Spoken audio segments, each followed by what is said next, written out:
Everybody needs rest, and people like him, his vocal cords need rest, inshallah. But tomorrow, inshallah, will be better than fireworks, inshallah.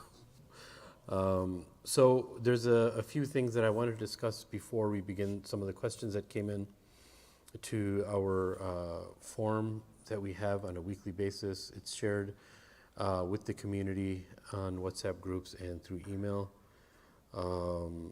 But before I begin, inshallah, there's a few things which are, I think, necessary to understand, just to bring a few things back, inshallah, to why this is happening and why we do this in the first place. One of the ideas and one of the purposes of Islam on a community level is that people should have a place, even though this can be done anywhere, there should be a place where if somebody has a question, they should be able to ask, and as a community, they have a right to at least attempt to address those issues and answer those issues. Rasulullah sallallahu alaihi wasallam, after Fajr Salah, used to turn around to the Sahaba and ask them, even about their dreams. How many of you have seen a dream? And if there wasn't somebody that had seen a dream, he would give them nasiha.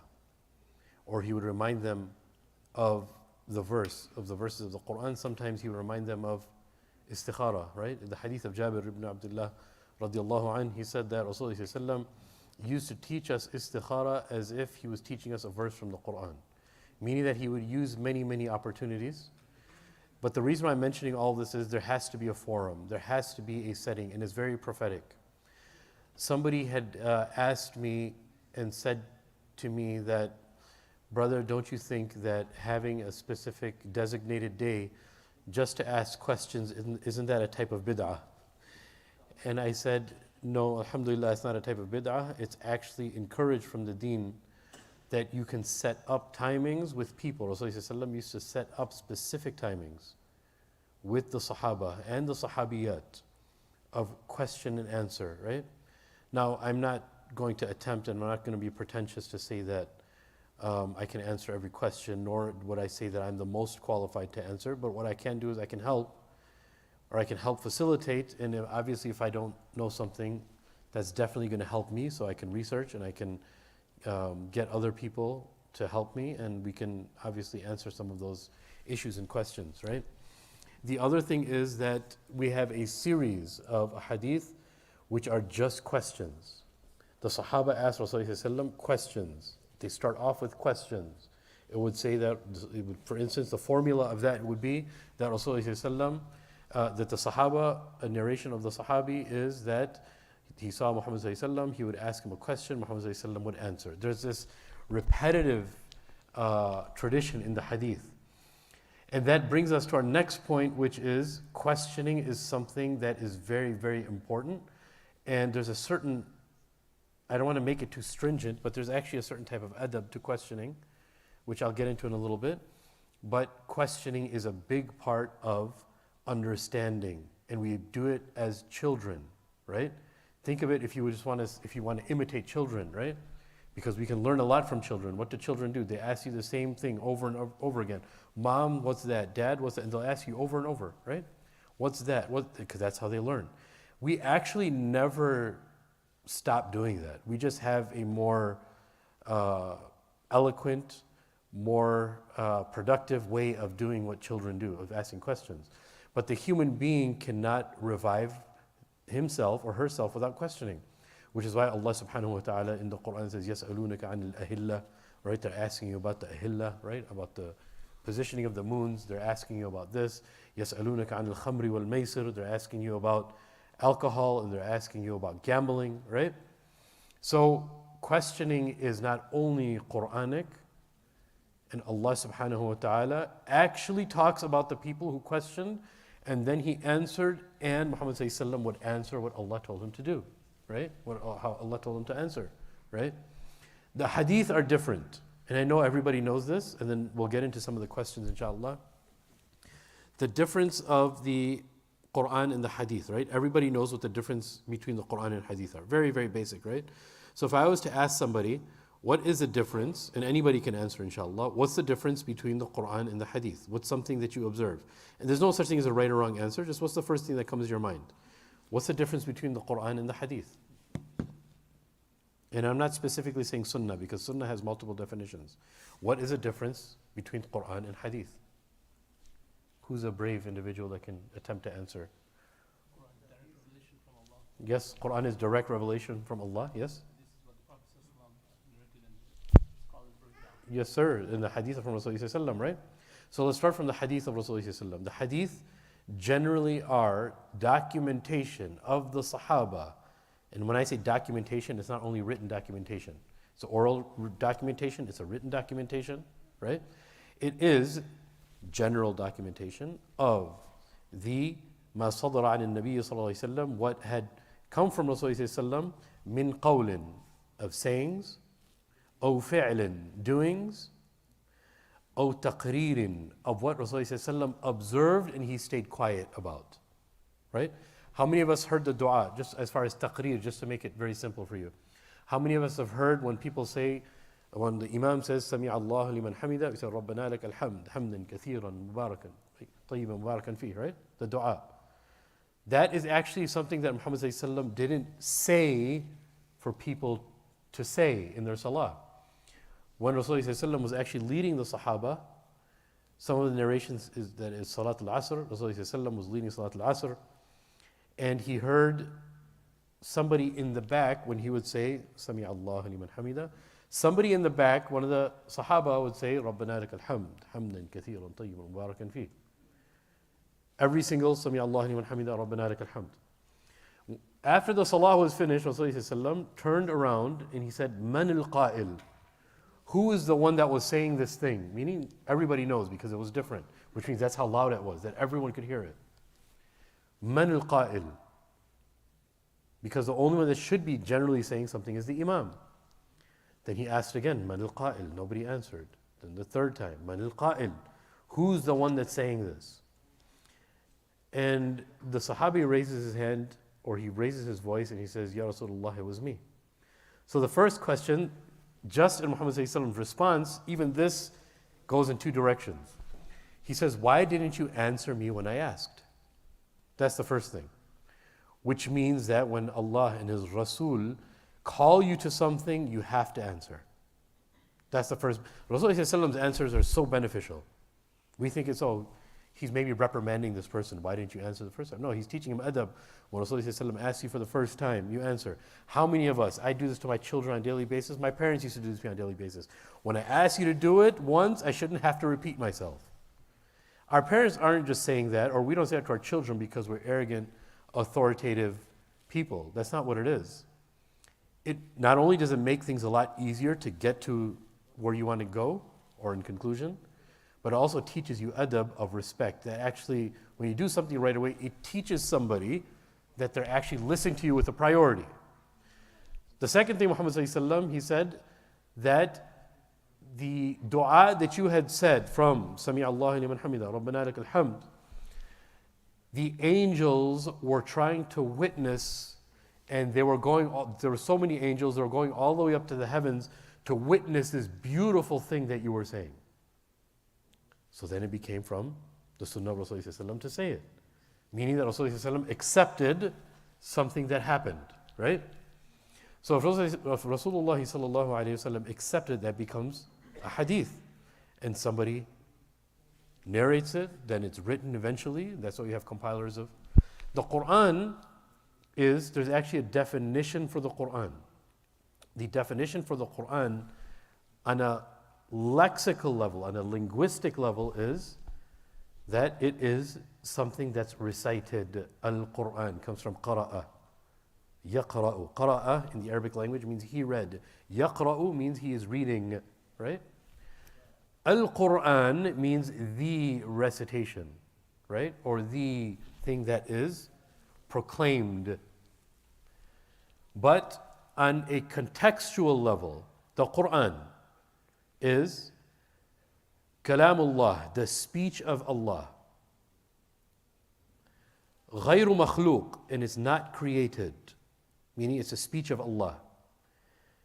And if it was, the speech of Allah is from His attributes. And if you were to say the Quran is created, then that means that Allah's attributes are created, وَلِيَاذُ بِاللَّهِ, right? Revealed from Allah to Jibreel alayhi salam to Muhammad sallallahu alayhi wasallam, and is preserved in the mushafs. This is a part of the definition, is preserved in the mushaf. A mushaf means from cover to cover is all the Quran, right? وَيُتَعَبَّدُ بِقِرَاءَتِهِ, and it's an act of worship to read it, right? So the Quran is very different. Why am I explaining all of this? Now, the Hadith Qudsi, which is related to some of the questions today, the Hadith Qudsi is actually Muhammad sallallahu alaihi wasallam saying in a hadith that the Sahabi narrates, and then the hadith goes, Muhammad sallallahu alaihi wasallam said, Allah says, and then the hadith continues, right? That's what's known as the Hadith Qudsi. So then what's the difference between Hadith Qudsi and the Quran then? If it's Allah saying it, and if it's the Hadith Qudsi, and the Quran is the speech of Allah, what is the difference between Hadith Qudsi and the Quran? Commentary of the Quran, yes. But there's a subtle difference here, right? It's actually a great difference, but it can seem on the surface level that they're very close, but they're not. Hadith Qudsi is still a hadith because it's not revealed as revelation as the Quran. But it is a type of revelation just like the hadith. So the hadith are a revelation, the Quran is a revelation. The difference is the Quran is the direct speech of Allah, and the Hadith Qudsi is a speech of Allah, but Muhammad ﷺ is allowed to put it in his own words. The other is that the Hadith Qudsi you can't read in Salah, in our Qiyam. The only thing you could read in our Qiyam is Surah Al-Fatiha and any other surah. You can't recite Hadith Qudsi, right? So the importance of that now we're going to understand in some of these issues that we're going to cover today, some of the questions, inshallah. And it's never too late. If somebody has some questions, they can either take the mic or ask, but we're going to just, yes. So for Hadith Qudsi, is Jibreel involved in the... Very good. Jibreel alayhi salam can also be involved in the Hadith Qudsi. It can be by way of dream, just like as in the Quran, right? The Quran has a few more avenues, and I think that's a great discussion to have, inshallah. But nonetheless, now, what's the purpose of this explanation? Questions regarding the Quran and the Hadith are generally what we use for everything that falls under the umbrella of Islam, right? Very, very elementary, very much understood.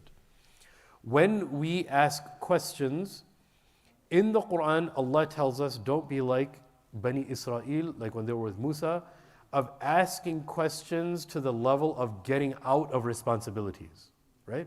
It may seem very, very simple, but sometimes when we're in difficult situations and we are so dead set on not doing something, we want to stall by asking questions, by asking questions, by asking questions, but rather, that is supposed to be done with Allah in the same example of Musa alayhi salam. When Allah subhanahu wa ta'ala asked Musa alayhi salam, "Ma tilka biyaminika ya Musa?" What is that in your right hand, O Musa? Right? And the answer of Musa alayhi salam is beautiful. Jazakallah khairan. Thank you. Sorry to trouble you, brother. The answer of Musa alayhi salam in the Quran is amazing. Again, Allah asks, ما تلك بيمينك يا موسى? What is in your right hand, ya Musa? He says, هي عصاي أتوكأ عليها وأهش بها على غنمي ولي فيها معارب أخرى. Right? He could have just said, it's my staff. Musa alayhi salam could have just said, it's my staff, and that's it. Why did he continue? What do you guys think? Why did Musa alayhi salam continue and giving characteristics in his life of how he uses the staff? What's the point of this? Yes, sir. It's an opportunity to keep the conversation with Allah going. Yes, sir.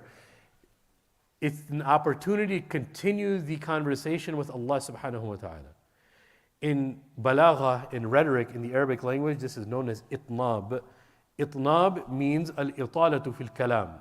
Something that you do to lengthen your speech, lengthen your conversation, elongate your conversation, right? So generally in the Arabic language, and I promise we're going to get into the questions, it's just something that we have to understand very clearly, inshallah. Generally in the Arabic language, the shorter the phrase, the more eloquent it is. The faster you could, and that's with generally every language. But Arabic has a different type of understanding in that. But the shorter the phrase generally, but now, is it even the realm of eloquence anymore when you're speaking with Allah and now the opportunity is here, you don't want this to end, right? Just like generally that's what our communication, our salah, like we just did with Salat al-Maghrib, that's what Allah is actually teaching us through Musa alayhi salam, right? But He's giving us the life of Musa alayhi salam He says, Hiya asaya, it's my staff, atawakka'u alayha, I lean on it, and ahushu biha ala ghanami. You know when we say hush, hush to animals to move, right? And he was a shepherd. So he used to do that with the staff. And he says, and there's many other uses for it. He couldn't think of anything else, wallahu alam. But he said, and it has many more uses, hoping that Allah can ask him about the other uses so he can continue the conversation, right? So questions are very, very important, but if we want to lengthen our questions and really have lots of questions, in order to ask questions about the Quran, in order to ask questions about the Hadith, we actually have to try to delve into it or observe it to the best of our ability. And that's another way of understanding the Quran, the Hadith of Rasulullah, the generation of the Sahaba and the fuqaha of the Ummah, the jurists of the Ummah, is by asking questions and understanding, right? So we ask Allah subhanahu wa ta'ala to not help us question, but keep us sincere in our questions and ask the best questions. Because asking questions actually itself can be an art or a science. So, by the way, anything I mentioned, any questions? Yes, sir. Assalamu alaikum. Assalamualaikum. Bismillah wa salatu wa salam ala Rasulillah. My dear brothers here, alhamdulillah, and Sheikh Ahmed, I think you're the perfect person to ask this, and we're going to get pretty taboo, so I hope that's okay. And if this is something you don't want to answer or talk about, like please, feel free to, obviously, but I think this is very important. Okay. And if anybody is uncomfortable with their children of young age, how old are you? No, I'm joking. he's tapping dad's leg. MashaAllah, that's beautiful. But yeah, I think everybody's good. Again, what he means by taboo is, I'm not trying to steal what you're trying to say. What he means is that it may make people uncomfortable, some of these topics, and these topics are actually very important. The masjid is actually the best place to discuss these things. But if you feel at any moment that it makes you uncomfortable, you're free to step out a little bit. Or if you have children with you, which are, let's say, under 17, even though most people are pretty desensitized to everything now. But Bismillah, go ahead. Yeah, Bismillah. So, as a college student myself, I think we are living or dealing with a big crisis at hand. And that crisis that I know a lot of people deal with, a lot of my friends personally, like college students and even young adults from middle school, even, in the beginning stages of elementary school, they're struggling with the topic of masturbation and pornography. And this is something that hits home because a lot of my dear friends, struggle with this, and a lot of young Muslims in particular, they're also struggling with this. And I don't think we could deny that. I've seen it, firsthand.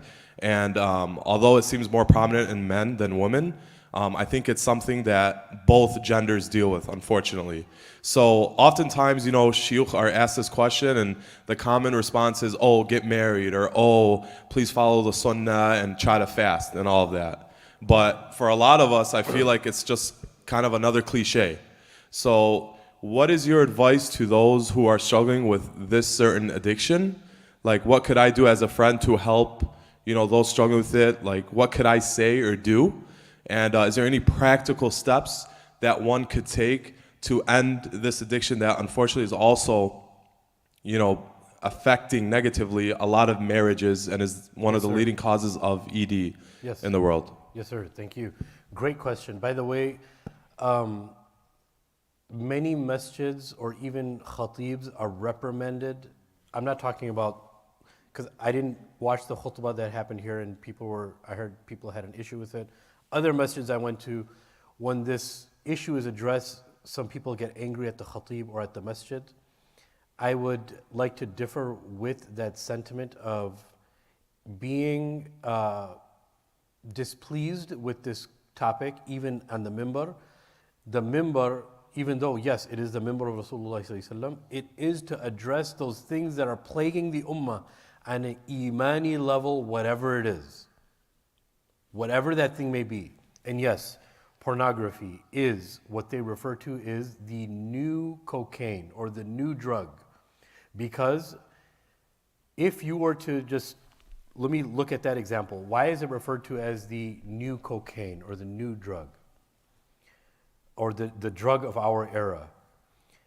Pathways in our brain that lead to dopamine spikes. Dopamine is the pleasure chemical in our body, right? There's many through our food and specifically amino acids that boost our dopamine levels in our brain that actually give us joy and happiness, right?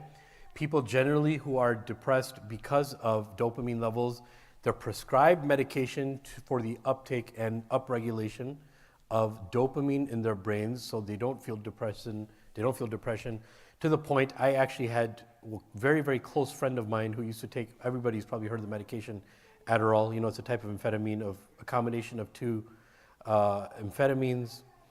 And he stopped it cold turkey because he was sick of it, and he actually became suicidal. Like, he called me and he said, Amr, you have to come to my house. I feel like killing myself. Because he stopped cold turkey. He tried weaning off. It wasn't working, but he had a very addictive personality. He's 100% real. There's no exaggeration in this. It usually takes a half an hour, 20 minutes to get to his house. I got there in less than 15 minutes. And I just talked to him and talked to him and talked to him. He was just curled up on his couch. Why? Obviously what the doctor said, everything happens with the permission of Allah. But when we talked to the doctor, he actually explained this very elaborately with us, that when you stop cold turkey especially, there's no way that the body is actually giving you dopamine. So it's so low that you get to the level of sometimes even suicidal. It doesn't happen to everybody, but it happens to people, right? Why am I mentioning all this? Is because pornography gives dopamine spikes on a different level. It's a mixture of more involvement of feelings and physiology. How so? I'll give you a small example. And there's lots of studies done on this. These studies are very, very extensive. You can open any medical journal and you can read on just the effects of pornography. And the first time I actually started researching this was in 2010 or 2011. Al Jazeera actually came out with something, and they were making some huge claims, which I never heard about, and I wanted to research it. And it was called Pornography Rewiring the Human Brain. Now, what do they mean by rewiring the human brain?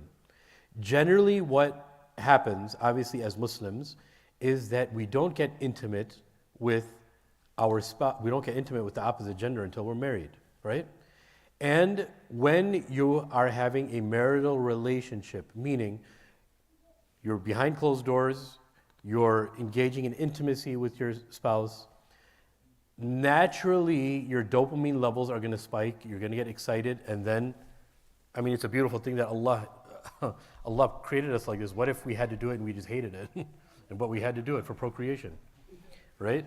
But Allah subhanahu wa ta'ala had mercy on us, but even our chemicals on a cellular level have to have submission to Allah, because when we have those insulin spikes, it has to be in a halal way also. But what happens when you watch pornography? The dilemma with pornography is you get an instant hit, just like cocaine, of basically what we refer to as intimacy, but without the human being there, right?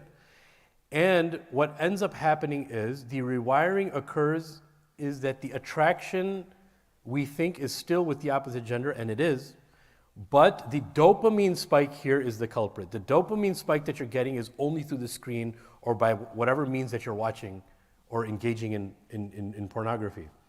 So what ends up happening is, in the beginning, it can be enough for people to just not even see nudity, and they're fulfilling themselves and they're done, right? By way of what the brother was referring to as masturbation, right? It's no secret. But what ends up happening is the next time and the next time, since the dopamine spike is not enough, they need to go more and more and more, until the point where people who claim that they're heterosexual have to watch homosexual pornography in order to ejaculate, right? Even though, because the dopamine spike is not enough, and not enough, and not enough, and not enough. And this is one of the culprits that our generation is not talking about when it comes to homosexuality. A lot of induction of feelings of homosexuality comes from pornography. But the pornographic industry is so powerful and is such a conglomerate, billion-dollar industry, that people actually don't talk about this enough, right? Even one of the things, and I don't know if anybody here else is in IT, and just as far as internet bandwidth and internet security and just like administration we have a few, I think, inshallah. Bandwidth, actually, one of the things that charged bandwidth as far as speed of internet was because of the pornographic industry. That was one of the incentives. Those are some of the industries that actually helped facilitate speed in internet, right? For that sake. So why are we mentioning all of this? Because it is actually a very physiological, chemical induction of the brain, which is what we call an addiction, a drug addiction. The addiction is actually very similar to a drug addiction, right? So I'm pretty sure everybody knows a lot of this. So let's talk about practical steps. Yes, there is an Islamic aspect to it, and even the practical aspects become Islamic.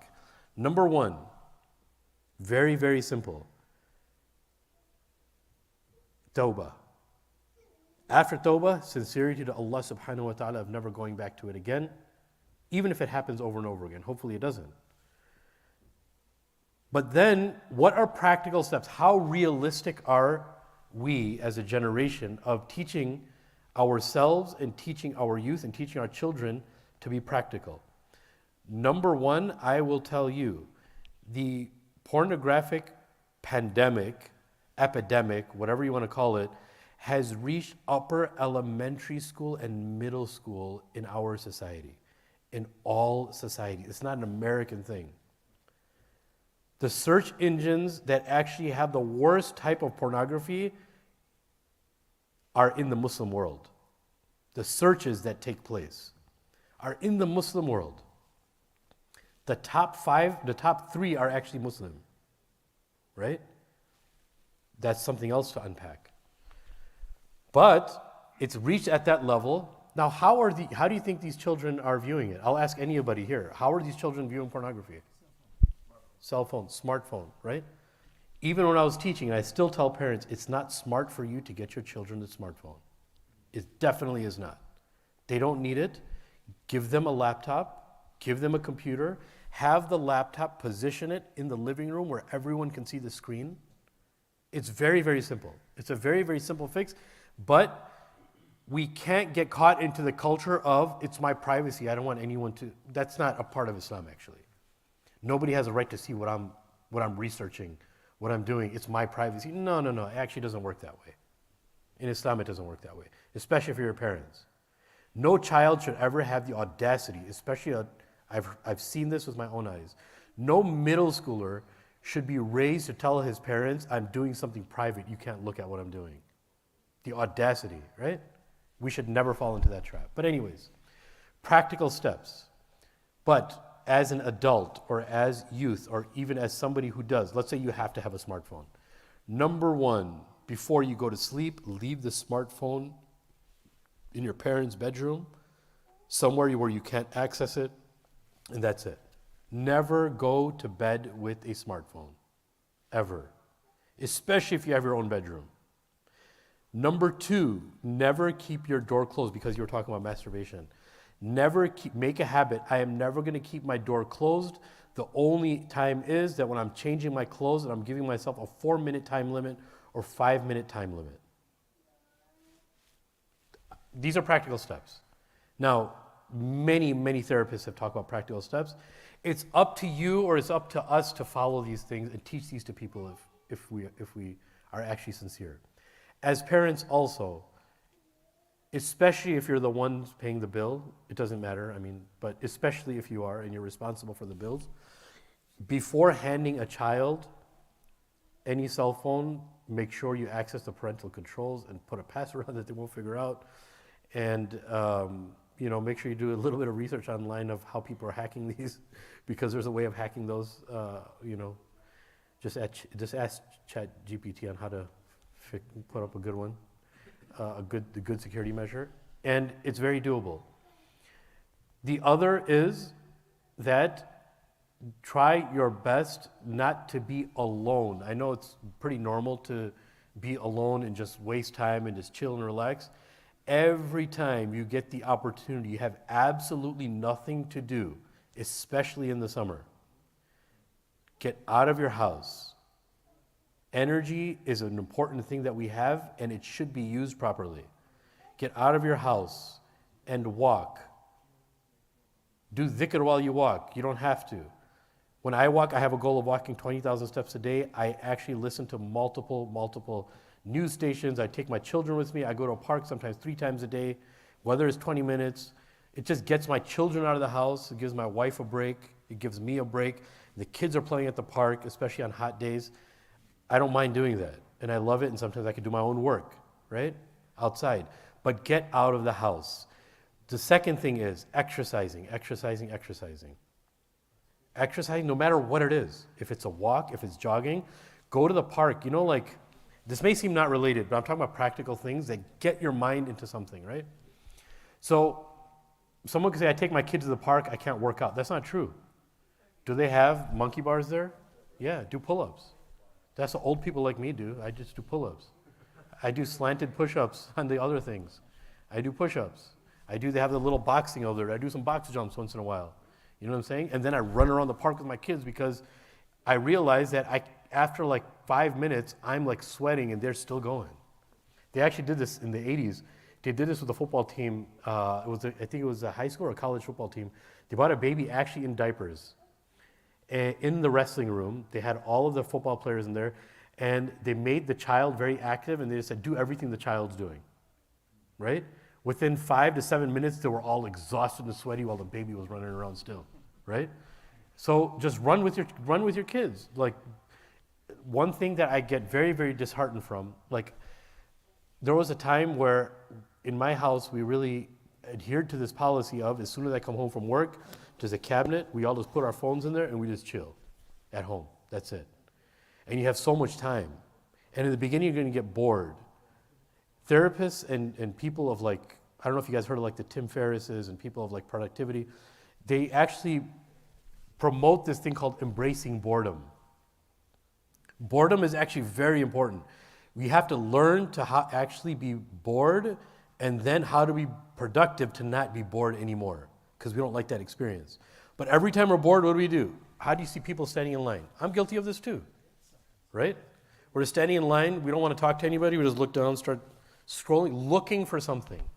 Every time we actually look down into our phone, we're actually getting dopamine spikes, the way apps and everything are designed. It doesn't mean they intended, we got to spike people's dopamine. That's not what it is. It's instant gratificational things that actually spike your dopamine, right? But boredom is actually very dangerous if you have this much access to technology, because if you're bored and you have nothing to do, what do you think is going to happen? Especially when your hormones are raging. Got some problems, right? So, number one thing is, if you're bored, embrace it, but don't be alone with your phone when you're bored. Go outside and do something, right? It's very, walking is such a therapeutic thing. It's a beautiful thing, and it's good for your health. Lots of studies done on walking, you can see it. The benefits that are in jogging are not that are in walking. The benefits that are in walking are not in jogging. It's a beautiful thing, right? The other thing is, if you have a cell phone, make sure, I don't care how old you are, Make sure it's not accessible, put it on airplane mode, and have a separate alarm. Oh, I need my phone with me because it has an alarm. Well, guess what? How do you know that's not the waswas of shaitan? Oh, you need it for your alarm. You don't know that, right? Keep it far away. Keep it far away. And for our children, please do not give them smartphones. You have no idea what they do on those cell phones. Not just on a pornographic level, who they're communicating with, what they're talking, what they're sharing. Middle schoolers have no business talking about the things that they talk about and the things that they communicate with each other.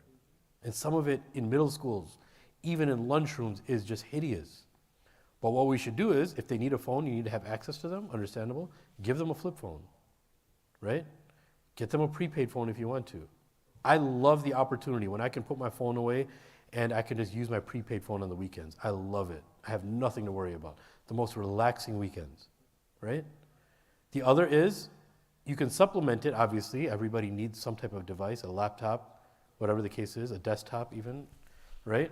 But have it in the living room, a busy area in your house, not with the screen turned in a certain way, screen that everybody can see, right? Just these few practical things seem like, oh my God, this is so archaic, but it's a reality. It may seem old, it may seem archaic, but it's a very, very simple, a few simple things to do. Yes, sir. Let me ask him first. There's a resource. Can I share that with everyone? It's wonderful. All right. Alhamdulillah. Salatu salam, Brother Muhammad, thank you so much for that brave question. MashaAllah, bless you. A lot of people are going to benefit from that question. So there's a brother called Ziad Ramadan from California. He has a website called Purify Your Gaze. Yeah.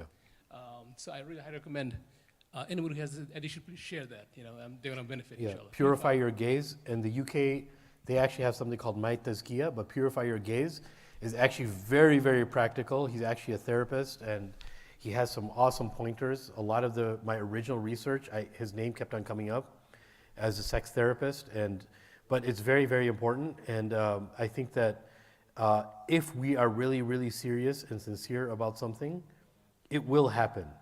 But you have to be practical, and being practical for the sake of Allah is also an act of worship, but you have to ask Allah for sincerity. Make it about Allah. Make it about your relationship with Allah, right? If you can control them at home as you have shown the ways, but what about the friends which they share in the school? Yeah. They show him all those things. Yeah, you're right. I've heard from somebody who said that it was shown by my friends and they Yes. do like that. You're right. So you can control at the home, but what about the friends and they go to the school and everybody has got a smartphone? Yeah, Yes. a simple answer is you're never going to be able to control everything. You can't control everything. Everybody learns something from their peers in a negative way. For instance, I'll give you a small example. When we were growing up, we all actually had people like relatives, friends that thought they knew about puberty, and they teach you all wrong information, and you hear it from them, right? And they show you certain things, even though nobody knows, your parents don't know, nobody knows, right? So we're never actually going to be able to control everything, but what we can do is instill out to the best of our ability taqwa in our children. As long as we tried our best, that's all that counts. We're not going to be able to shelter. And it's a great question, because sometimes in the attempt to control what's going to happen on the outside, we actually end up being very oppressive, because we're not allowing the person to actually be a human being. They actually end up being very, very suppressed, and that causes a whole bunch of other issues. And I'm not just saying that to appease any type of agenda. I'm saying that is because it's going to be impossible. Look, the Sahaba actually, when they weren't in the tutelage of Rasulullah, they felt like their imans fell, right? And they felt that they did haram. There were actually human beings that were around Muhammad that witnessed Muhammad that used to eat with him and drink with him and sit with him, would also fall into haram, right? So Muhammad wasn't always going to be there, and he knows that. That's why whenever we do something wrong, we teach our children, you're going to end up doing something wrong, but it shouldn't ever happen. But if it does, right away ask Allah for tawbah. Just say astaghfirullah and ask for forgiveness. And make a habit of that. And we have to be honest with our children. We have to say, look, you are going to sin. You are going to disobey Allah. But guess what Muhammad said? the best of sinners are the ones that sin and ask for forgiveness. Like, we can't be afraid. I'm not saying you. I'm just saying what I've witnessed. I've witnessed parents in fear of teaching their kids about a certain haram, and some things shouldn't be taught right away. But in fear of talking about haram things because they're afraid that they're giving their children ideas, they're afraid. There's a whole bunch of stuff that comes from that. But if we have open, very noble, honorable, healthy relationship with our children, I promise you they will come to you when they have a problem. I promise you. When they're not sure about something, because they know, I trust my mother and father. They lived a lot more years than my, 6th grade friends, my 8th grade friends, my college buddies, right? And when they tell me, they're sincere, and when they don't actually know, they tell me they don't know. But they tell me they're going to find out for me, and we research it together, right? But to answer your question, we are never, the way this world is, and the test of this dunya is, we're never going to be able to control everything. That's up to Allah, right? What we can do is ask Allah and beseech and ask Allah, and teach our children to ask for tawbah. Yes, sir. You and then you, Wadish. Go ahead. Oh, I thought you were going to ask a question, Hussein. I thought you were holding it ladies to ask a question. Yes, Bismillah.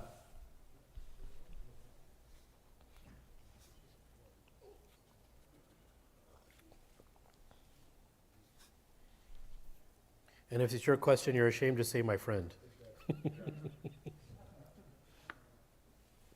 Or someone I know. Assalamu alaikum. Question I have, I guess for me as well as my other brothers. So I'm learning Arabic right now, and whenever I'm listening to the prayer, especially when they're reciting surahs, most of the time I don't really understand what is being said. So sometimes I just find it hard to focus, and I find myself drifting away in thought. And then when I try to focus, I'm listening to the words, beautiful words, but I just don't understand it. And I'm learning Arabic at my own pace, learning the Quran at my own pace. But what do you recommend me concentrating on if I don't know the meaning of the words that are being said? Yes, no, that's beautiful. I think we end up, this question enters into this gathering, and it's a beautiful thing almost every week when we're talking about this. And it's something I talked about last week too, is this saying is attributed to one of the scholars of the generation after, the generation of the Sahaba, a tabi'i, a scholar by the name of Hassan al-Basri, rahimahullah, that one of his students asked him, how am I supposed to concentrate in my salah? So the first thing is, you should understand that this has always been a thing, even from the companions of Muhammad sallallahu alaihi wasallam. They would still ask, and Muhammad sallallahu alaihi wasallam also gave a practical solution. And Hassan al-Basri also, based on it can be different for everybody, but this will give you something just to work with, and it's very elementary, and you can use it as an adult too, is that he said, my concentration is such that I imagine that the Kaaba is in front of me. I imagine that Jannah is on my right side. I imagine that Jahannam is on my left side, hellfire is on my left side. I imagine that I'm standing on the Sirat, the specific bridge that you have to cross on the Day of Judgment. And I imagine that the angel of death is hovering above me. And when I'm finished with my prayer, I don't know what he's going to do, or he can take my soul. Now, some may think this is very drastic. That's fine. But the value of our salah, if we want to reach the pinnacle, we have to start somewhere.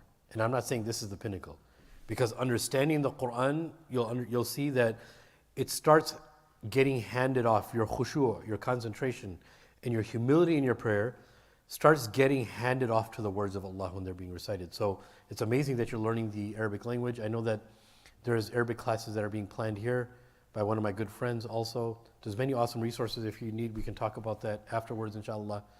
The self-paced thing is awesome too, and I'm glad you're doing it.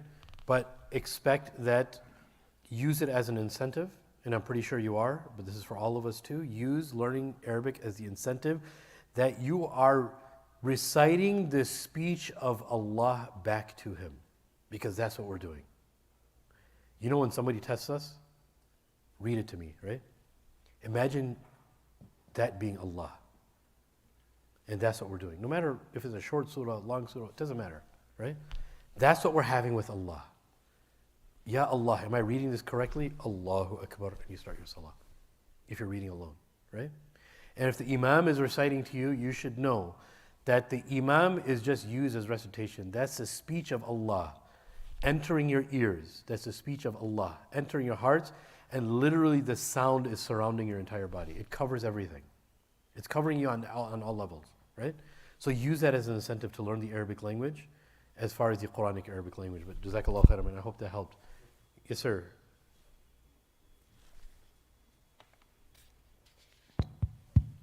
Assalamu alaikum. Assalamu alaikum. Sorry. Quick question. Yes, sir. So, of course, same with me. I'm also trying to learn Arabic. So when I, of course, do my Surah Al-Fatiha, for example, right? The pronunciation is also super important because I could say something that does not mean the meaning of course, of Allah, or like the iyaka. Like if I say with one y. I don't know if the pronunciation is so important. So of course, when I do my Surah Al-Fatiha, I don't know if my prayer will be valid or Allah Subhanahu wa Taala knows, of course, what I mean. Yes. So that's my question. So like, will since Surah Al-Fatiha is the most important surah to start your prayer, Yes. will my prayer still be valid if I make a pronunciation mistake? Since I'm Very nice. Yes, it will. And it will be accepted, but based on the condition of the individual too. I'll give you a small example, right? One of the criterias of pronunciation is based on capability also, and acceptance of your salah. So, acceptance of your salah also is based on your Surah Al-Fatiha. Properly reading it, the scholars of Tajweed, we have a name of Imam al-Shatibi, that you'll probably be hearing more and more often if you study Tajweed or you get into Tajweed, Imam al-Jazari. They wrote poems. Embedded within the poems are the rulings for Tajweed in the Arabic language. So it's easier to memorize for people who specialize in Tajweed. And what ends up happening is that within those poems, they're alluding to the different evidences from the Quran and the Hadith of how, for the specialists, those who specialize in Tajweed, it's a lot easier for them to understand that Surah Al-Fatiha for them cannot be accepted if they don't read in proper pronunciation, right? But on the flip side, you also have to understand it's based on your effort and capability. I'll give you a small example. I have a friend that basically is somewhat of, he's trying to learn an instrument. I try to discourage him a little bit from it. He's learning a certain type of instrument. I have, so one thing that I think about is, and I kind of said in passing, because with the guitar, what are you doing? You're moving your fingers, right? And you're fine-tuning, you're spending a lot of time, you listen, and fine, some therapists and psychologists say that it increases your brain function, whatever the case is, that's cool, right? I'm not really too concerned about that. What I'm concerned is, when I see this, I see that he's trying really, really hard, and he happens to be moving his fingers, and he's fine-tuning and changing the string, and it's like a whole effort he has, and he spent so much time on it. And obviously he has love for the deen. He loves Allah. He loves Rasulullah. But then the discrepancy is in his recitation where it's not even an elementary level, not even like a child's level, right? And he's much older than me, right? And for me, I love this person, and I promise I'm getting to the point. For me, I love this person, but it's to tell, how do I tell him about something, because I know his temper level too, right? I know what type of person he is because he's a really good friend.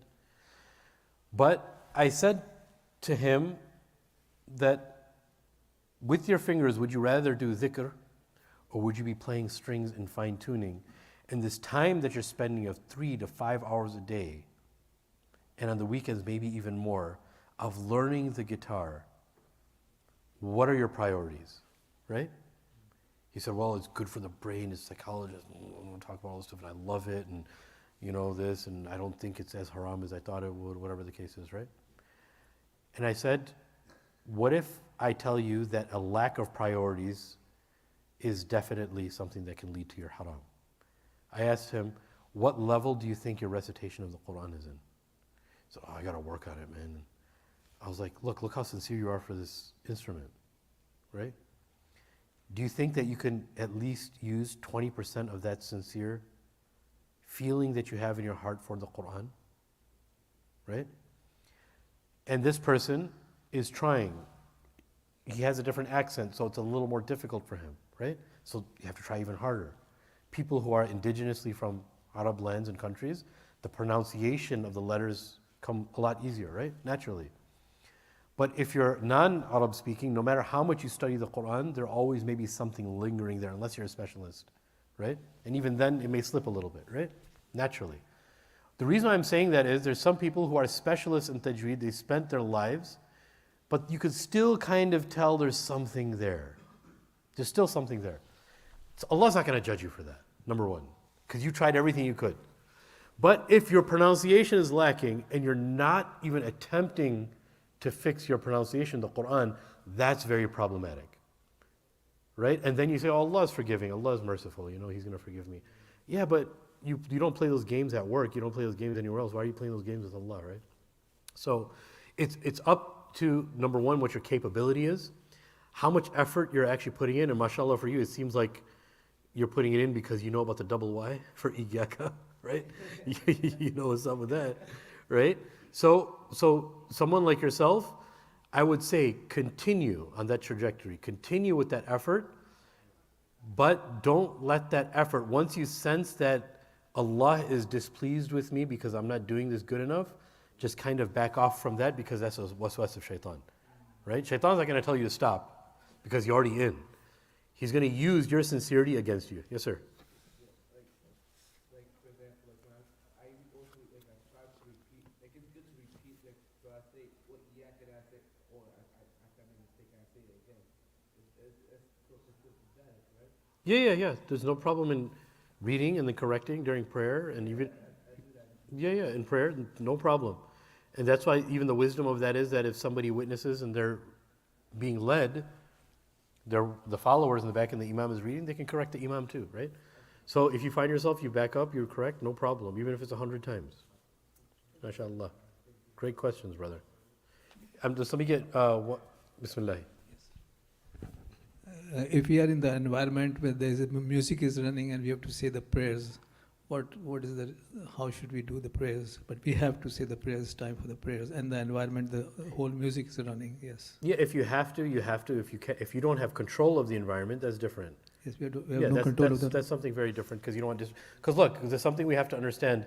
Even listening to the Quran while you're praying is not allowed. What do I mean by that? Even when people have like a ringtone of the adhan and they let it continue while people are praying, forget about music. And even other verses of the Quran, you're actually not supposed to let anything from outside of the salah interrupt you, right? Not even the adhan, like an adhan that's a recording, or a Quran recitation that's a recording. It's different if you're reading and somebody already read and they're reciting in the back, they're revising the Quran, you can kind of hear their voice, that's different. But they should wait for the salah to be finished. The salah is only 10 to 15 minutes, right? So they don't distract the person. But generally, even listening or having something as a recording while the salah is going on and paying attention to that and not your salah is not something that's allowed anyway. So what would you think about music, right? But again, that's if you have no control over it, right? That's if you have absolutely no control and you have to do it, time's running out, let's just say, you just pray and that's it. You can't do anything about it. Yes, sir.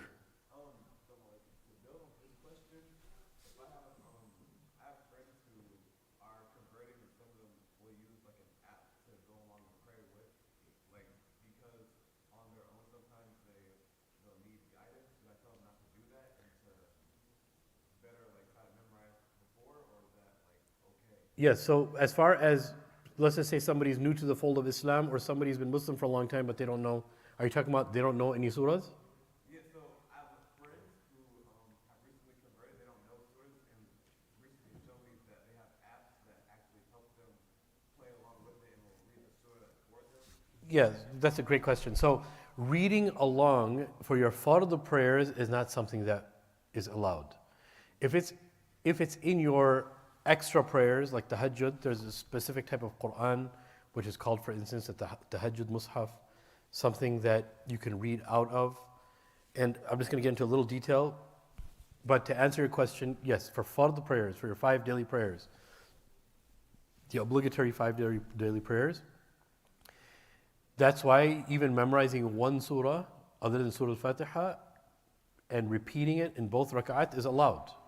That's totally fine. But if the person's in the process where they don't even know Surah Al-Fatiha, then what do? They just do tasbih. Subhanallah, Alhamdulillah, Allahu Akbar. That's it. And if they only know one of these, if they know only one, let's say the person converted right now, right? And they wanted to pray, teach them wudu, ask them what state they're in. You know, if they're in the state of janaba, if they're in the state of ejaculation, have they taken a shower or bath afterwards? If not, do it.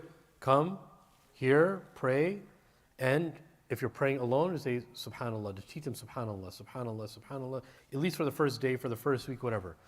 But actively, it's a responsibility of the person and people who are buddied with them or the community to at least within, no matter what the pronunciation is, to help them within the first month to memorize Surah Al-Fatiha. But even a week, if somebody's very driven, they can do it. It's very difficult with the pronunciation, but meanwhile, working on the alif, ba, ta, and the proper pronunciation, right? But even if that can happen, the person who's new to Islam, they can do the tasbih. Subhanallah, Alhamdulillah, Allahu Akbar, right? And if they only know Allahu Akbar, they would say, meaning that's easiest thing for them. They forget the others, you know, because of new language. They would read Allahu Akbar quietly, Allahu Akbar, Allahu Akbar, Allahu Akbar, Allahu Akbar for the actions, right? Sami Allah liman hamida, Allahu Akbar. It could be, the salah can be dhikr, but only for a temporary time. And again, that's where sincerity comes in. But yes, reading along in the fard prayers and with the sound is something that that we shouldn't do. Now, if the person doesn't know, they shouldn't be like, oh my God, I got to make up all those prayers. No, that's not how it works. That's not how it works. They tried their best, that's what they knew, and it's actually much easier than that for them. They could just say subhanallah. Sorry, he's been waiting for a while. Can I ask him? Oh, yeah, sure. You were doing this, I don't know if you were asking. No, this time I Oh, this time you are. Sorry, man. This guy's All been right, waiting. can you guys hear me? Hey, of course. Okay, I just want to preface, because last time I asked a question, very intense, you had to preface it and say, this is not the opinion of Islamic Center of Wheaton. So, this Here is come the, the political questions. no, it's not political, but No, it yeah. is going to be intense. So this is the opinion of Abdul Hakim Ali, not Islamic Center of Wheaton.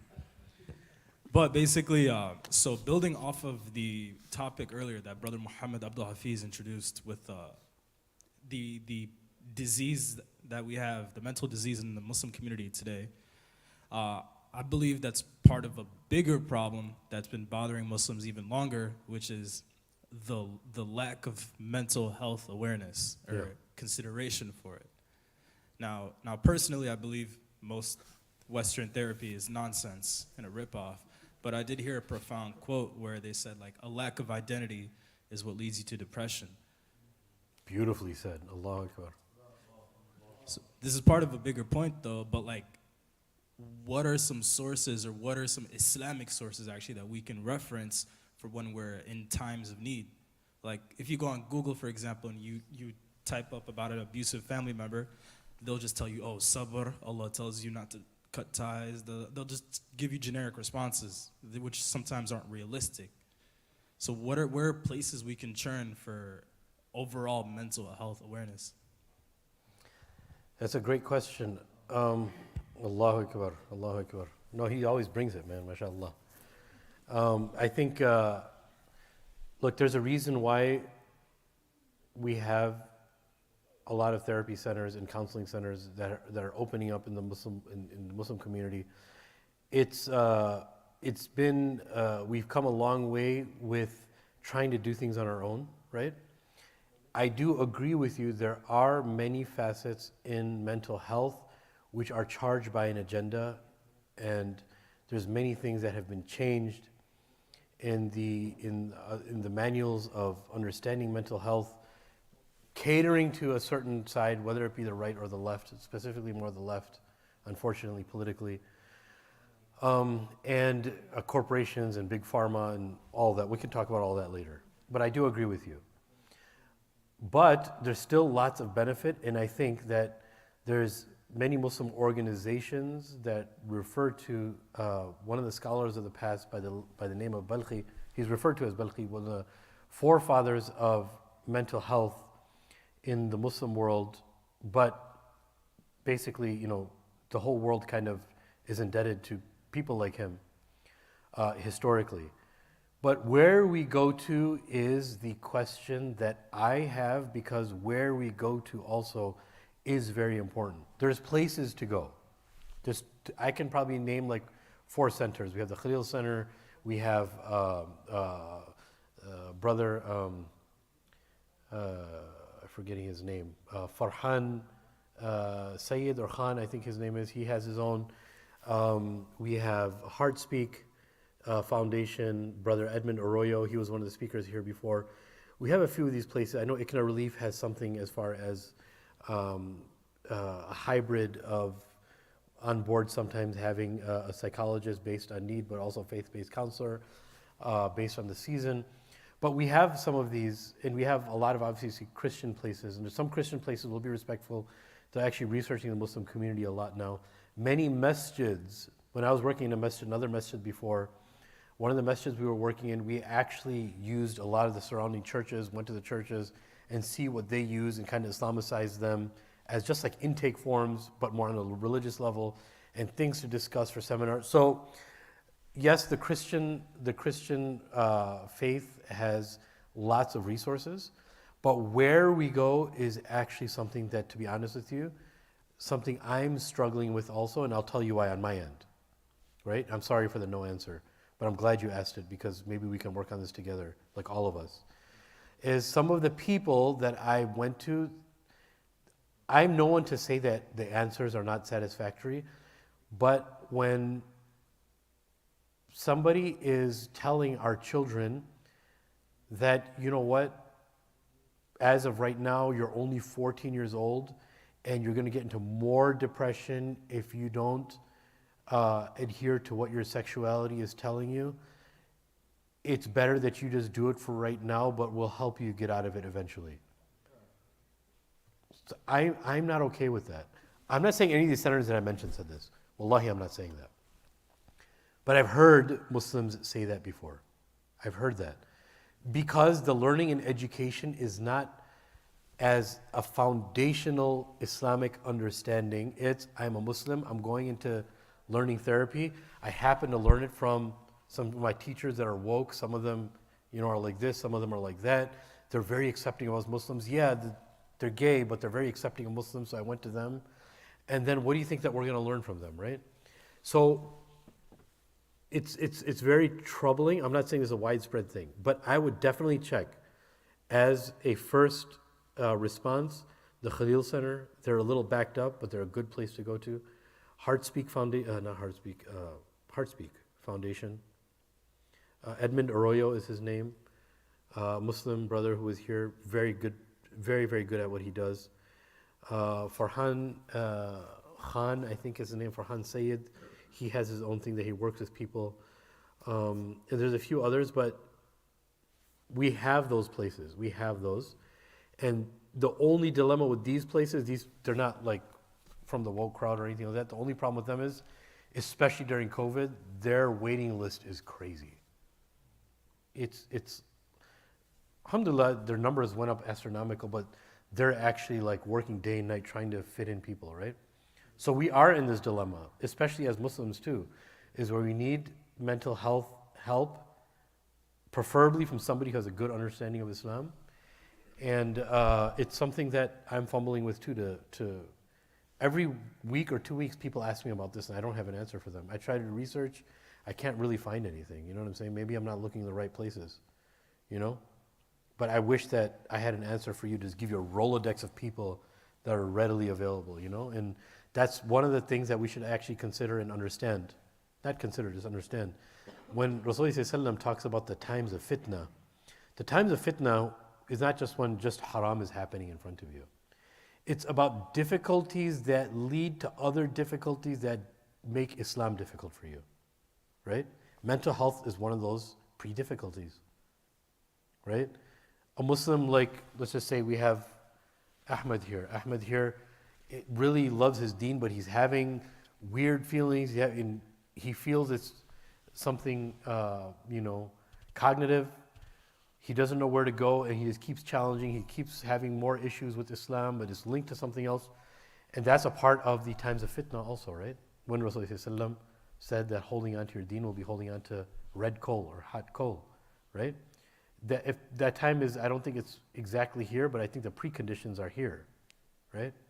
The way is being paved, where things are getting more and more difficult for the believer, where it's just so easy to be like, man, I don't want to do this anymore. Because we're so non-authority now that it gets to the level of, when I say authority, meaning Allah has the right to tell us what to do, Muhammad ﷺ has the right to tell us what to do. Like who told them they could tell us, right? We have people with this mindset. And it's convincing to children when you say that to them. And for them, it's like, dude, all I have to do is just not do it, and that's it, right? And that's what people's idea is. I personally know a Muslim girl who left everything, hijab, jilbab, comes from a religious family, right? No exaggeration. She's like, yeah, I just don't want to do this anymore. Like, it's not for me. That it's not for me is a whole entire concept where that verbiage came from. It's not for me. What does that mean? Where have we learned a concept that leads us to say it's not for me, right? Even those things are very, very important to address, right? But we don't have enough resources, unfortunately, But if you have ideas, man, bring them to the table, inshallah, and it'll be important, And I'm not just putting this on you, on everybody here, inshallah. Because every single one of us knows someone in our family that needs help, but they're not getting it. I can guarantee every single one of us has somebody, if not in our immediate family, maybe 3 extended families, meaning like within siblings, families, or whatever the case is, right? Allah make everything easy for us, Ya Rab. Yes, sir.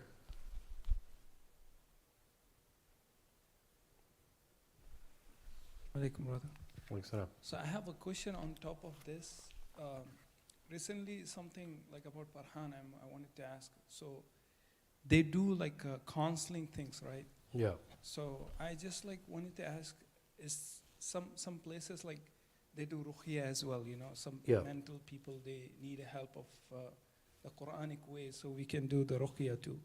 So as per that, there is a lots of Muslim counseling centers, but they are taking money, Yeah. If you wanted to go with the 6th session, you have to pay like $200 or $300. So I just wanted to ask that, is good way to suggest people to go that particular counseling base, pay $200 or $300 and they do the counseling? Yes, so obviously cost is a dilemma. I don't know how insurance, and a lot of people don't have insurance. I was mentioning his name is Farhan Ahmed. This is a side thing. His name is, the name of his counseling is called Ihsan Coaching, because they do counseling and coaching, like life coaching. So anybody who wants to look him up, also Ihsan Coaching, Farhan Ahmed. But the issue is, and this is a reality, that counseling is a business also, right? Therapy is a business also. So people who can't afford it are stuck between a rock and a hard spot also. They just have to hope the masjid can help them, their friends can help them, people can help them, right? Again, it's going to be very difficult to solve everybody's issues, but also some of these places have payment plans. Some of these places, they do fundraising for the reason that people who can't pay and they want to be consistent for a few months to a year, whatever their diagnosis is, they're able to do that with fundraising. And the people that I know personally, that the amount of time that they put in, they definitely don't make that much money. You know what I'm saying? They have a whole lot of expenses and lack of resources. So, but to answer your question, some of these places do fundraising for that very reason, to advance obviously their places of their offices, but also for people who can't afford it. You know what I'm saying? They're obviously going to ask, about, some type of documentation or some type of pay stubs or whatever as proof, but that's just standard, It can be a little tedious for some, but that's just standard, Yeah, I guess hope that helps, inshallah. Yes, sir. forgive me for my lack of like terminology, but sometimes I just listen to certain people recite the Quran, like certain famous people, like of our age, like in the past 10 to 20 years. And what I notice sometimes is, I forgot his name, but beautiful recitation. But people in the background, whenever he would take a break to breathe, they would just like make a noise because it's really beautiful. And then I just was thinking, I feel like sometimes people get carried away through what they're listening, like based on how they're like saying the recitation. I think it's called tajweed. So from the person I was listening to, the people seemed more interested in the tajweed rather than the message that he was saying. So I guess my question is that a perception principle that people need to work on? Or is it something that, I guess it's not a really specific question, but if you can understand what I'm trying to say. Yeah. So if I understood you correctly, is it in prayer when somebody's leading, or they're reading Quran in front of people? I think Is it reading like Quran in front of people. Like Sheikh Hassan, for instance, I'm not saying this happened with him, but I'm saying, for example, let's just say Sheikh Hassan's reading Quran here, and somebody in the back would correct his pronunciation. Is that what you're saying? Not necessarily. I've just what I was listening to, and I was with my father, and he was talking about I think it was a sheikh. I don't know, but he was just reciting Quran, and he was like, I don't really like listening to this person. I was like, why? His beautiful voice. He was like, because people really listen to him just for his voice, not for him reciting the Quran. So is that like a sin to do that, or No, it's not. No, it's not. So there's two or three approaches where I think that this can make sense. The first is, if the person thinks that, hey, this person is just some celebrity reader, and I already drank my cup. Sorry to trouble you. I feel shy. He's old enough to be my father, but he's bringing me chai. Allah reward you and your family. If the person is actually saying that, oh, this person just does it to show off, and he just does it for that. I'm not saying you're saying this, and I don't want to listen to him. Well, we don't know that. That's creeping into somebody's intentions, right? The second is that this person has a reputation. I want to listen to something unique, right? Some of us, we don't want to do what everyone else is doing. We want to do something more unique, right? If that's the case, maybe. The third is if this person has really nice voice, but he errs a lot in tajweed. That's why I don't feel like listening to him. Does it fall into one of those three categories you're referring to? yeah, it's more of they're interested in the tajweed, and it's not, yeah, but like they're not really interested in the message. The listener, the person who's hearing it. Okay, got it. Yes, so I will tell you one thing. There's dilemmas to everything. It doesn't mean it's haram. There's dilemmas to when somebody becomes a specialist in something. I'll give you a small example. When somebody is a specialist in something really, really good, right? And they don't witness other people do the same thing because they're at a pretty high level. So they'd rather watch somebody better than them in whatever sport, whatever science, whatever skill it may be. You know what I'm saying? So the same thing goes actually with tajweed. If somebody actually studied tajweed, spend a lot of time, it actually becomes kind of difficult to listen to somebody who makes a lot of errors in tajweed, because you know how maybe easily that can be fixed, or it's just not the same. Like, I'll give you a small example. I know many people who are very, very high specialists in tajweed, and if they listen to somebody, they're going to listen to the people from the 60s and the 70s, you know, like old schoolers that were really, really pristine in their tajweed. They don't like listening to contemporary, for instance, or somebody who has a really beautiful voice, because a beautiful voice is nice, but in their mindset, the beautiful voice is only really good if the tajweed is on point. And I'll tell you what I mean by that. There's certain things and notes that in the voice that can't be reached if the tajweed is done properly. It just becomes a vocal art for some people to listen to rather than listening to the Quran. You understand what I'm saying? But if somebody loves it, we shouldn't discourage people from listening to the Quran, even if we think that they're making mistakes, because somebody's heart is gravitating towards the Quran, and nobody's perfect either, right? They shouldn't be making huge mistakes, like major mistakes of making something, you know, errors, but also in pronunciation where it changes the word completely over and over in the Quran. That's different, right? But if it's just making simple, small mistakes here and somebody's gravitated to it, let them listen to it. You know what I'm saying? Because it gives them love for the Quran. And don't discourage people from it. You know what I'm saying? But people who are specialists in certain things, their minds are a little different, And that's for everything. If they're specialists, they. I was holding off for you on a long time, right? Can you go on then, you please, if you don't mind? Bismillah. Adhan is at 9:15 also, right? Oh, my bad. Go ahead.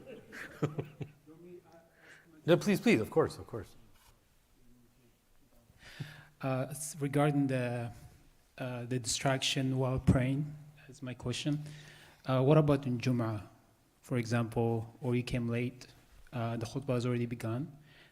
I noticed people pray rak'atayn tahiyatul masjid, but I personally find it a bit distracting to pray while the khatib is, giving khutbah or the adhan is going.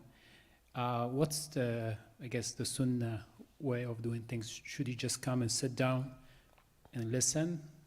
Yeah. Of course, if you can come early, it's better. But Yeah, so there's actually a valid difference of opinion. It's beautiful that you thought of that. There's actually a valid difference of opinion between Imam Abu Hanifa, Imam Malik, Imam Shafi'i, and Ahmad bin Hanbal regarding this, right?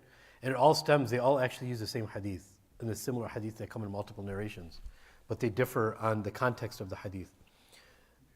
So the hadith of Rasulullah is, and it came in multiple narrations, is that Rasulullah is giving the khutbah, and a man walks into the masjid during the khutbah of Rasulullah. His hair is disheveled, mughabbar, he has, sand on his body and maybe some dirt, ripped clothing a little bit, disheveled for sure. And before he sat down, Rasulullah said, "Ala tusalli rak'atayn?" Aren't you going to pray 2 rak'at? One of the narrations of what Imam Bayhaqi mentions is that Muhammad ﷺ actually waited for him to finish, paused his khutbah. When he was done, then he continued his khutbah.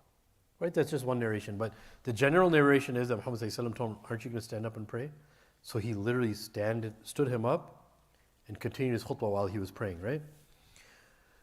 So the understanding of the fuqaha on this is that Imam Shafi'i, rahimahullah, Ahmad bin Hanbal, that's why they're of the opinion that it's wajib. Tahiyat al-masjid is actually something that you can be asked about, or you will be asked about, right? Because of this hadith.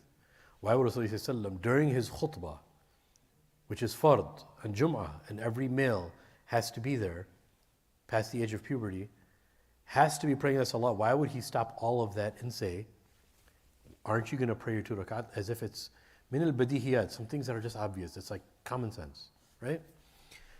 Imam Abu Hanifa and some of the other scholars are of the opinion that look at the other hadith of this person that goes into very detailed description of the condition of this person.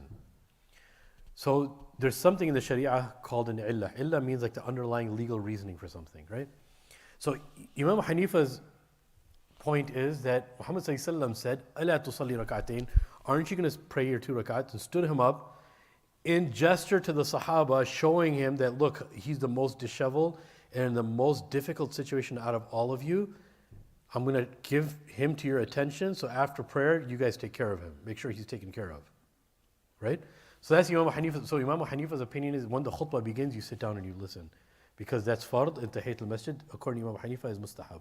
It's sunnah, it's not actually wajib. Right? And you're not going to do a sunnah over a wajib listening to the khutbah. Right? So it's a valid difference of opinion. Both are actually using the same exact hadith, it's just the reasoning about it is different. You know what I'm saying? Yeah. Jazakallah khairan. Great question, sir. We could take one more from Bismillah. I will ask next week. Oh, no, it's okay. No one gave the adhan yet. It's fine. I'm going to add something to the brother. Yes, sir. If the qari is not making any mistakes, the tajweed is beautiful, the qiraat is beautiful. I think his father was trying to make the point that the people are more attracted to his voice, but not the message of the Quran. I see what you're saying. I didn't understand. I didn't get that. Why his father is saying that I don't want to listen to it because then it's a bid'ah. I see what you're saying. No, even that's fine. Listening to the Quran, listening to the sake of the Quran is also an act of worship. Should it be an incentive for them to learn it? Of course. But listening to the Quran like Allah mentions to us in the Quran, it's mostly referring to the salah. وَإِذَا قُرِئَ الْقُرْآنِ When the Quran is recited, right? فَاسْتَمِعُوا Allah subhanahu wa ta'ala, He doesn't say فَاسْمَعُوا. فَاسْتَمِعُوا, meaning give it your undivided attention where it leads to pondering, right? And give it every type of dedication, and don't turn away from it. So what ends up happening is, yes, that is the point of listening to the Quran. You know, a lot of that is for in salah, but if you are listening to somebody recite the Quran, celebrating the words of Allah subhanahu wa ta'ala, it's okay for you to love the way the Quran sounds when the reciter is doing it. It is also an act of worship, but eventually, and that eventual should be quick. It should be a high priority of trying to understand what the message is, what's being said to, right? Jazakumullahu khairan. I think it's adhan time, inshallah. Barakallahu feek.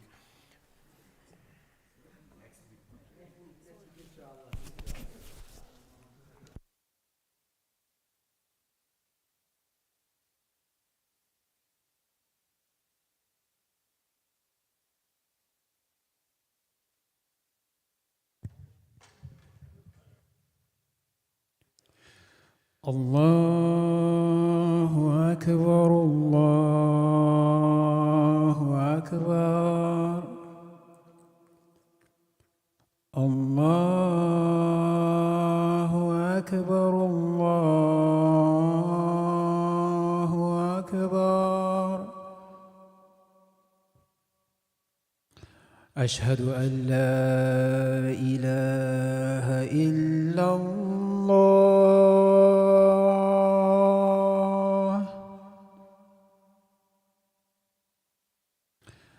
أشهد أن لا إله إلا الله أشهد أن محمدا رسول الله